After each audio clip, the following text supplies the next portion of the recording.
नमस्कार दोस्तों, स्वागत है आप सभी को हमारे YouTube चैनल में। आपको EPS 95 पेंशन के बारे में जानकारी बताएंगे। जो अभी 10 मिनट पहले की खबर निकलकर सामने आ रही। सरकार ने दिया बहुत बड़ा तोहफा। 78 लाख EPS पेंशन लाभार्थियों के लिए। नए साल में कर्मचारियों को भी बढ़ सकती है पेंशन। तो चलिए जानते हैं EPFO का प्लान।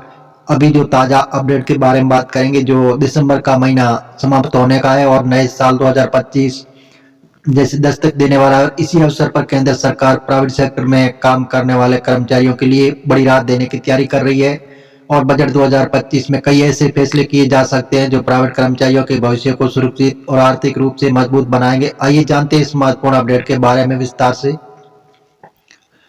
EPFO बेसिक सैलरी में वृद्धि की तैयारी। कर्मचारी भविष्य निधि संगठन EPFO ने प्राइवेट कर्मचारियों के लिए बेसिक सैलरी की सीमा बढ़ाने का प्रस्ताव दिया। वर्तमान में ये सीमा 15,000 रुपये जिसे बढ़ाकर 21,000 रुपये की जाने की संभावना। ये बदलाव प्राइवेट कर्मचारियों की पेंशन और भविष्य निधि PF में सीधे योगदान बढ़ाएगा।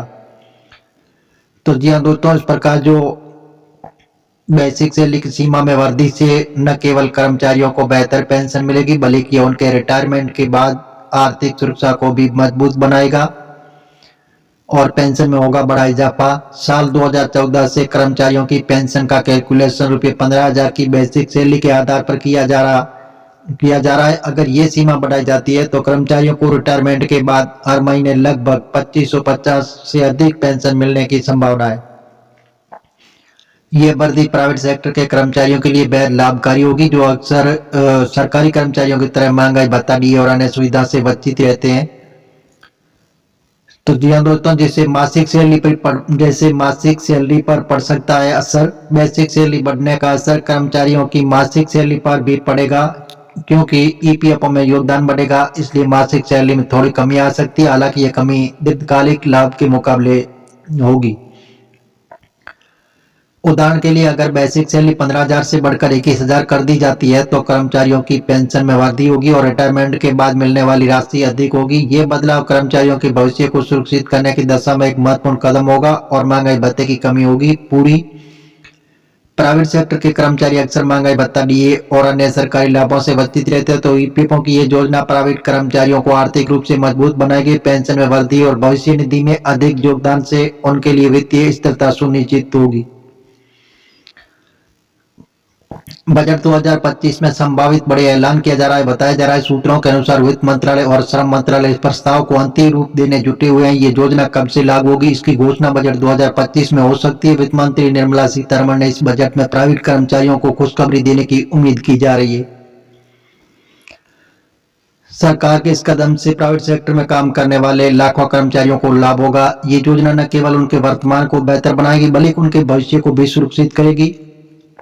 आर्थिक सुरक्षा के लिए महत्वपूर्ण कदम। EPFO की इस पहल का उद्देश्य प्राइवेट कर्मचारियों की रिटायरमेंट के बाद की आर्थिक सुरक्षा सुनिश्चित करना। इससे न केवल कर्मचारियों की पेंशन में वृद्धि होगी बल्कि उनकी बचत और भविष्य निधि में इजाफा होगा। सरकार का ये कदम प्राइवेट सेक्टर में काम करने वाले उन लाखों कर्मचारियों के लिए बेहद लाभकारी होगा जो महंगाई और वित्तीय स्थिरता से जूझ रहे हैं।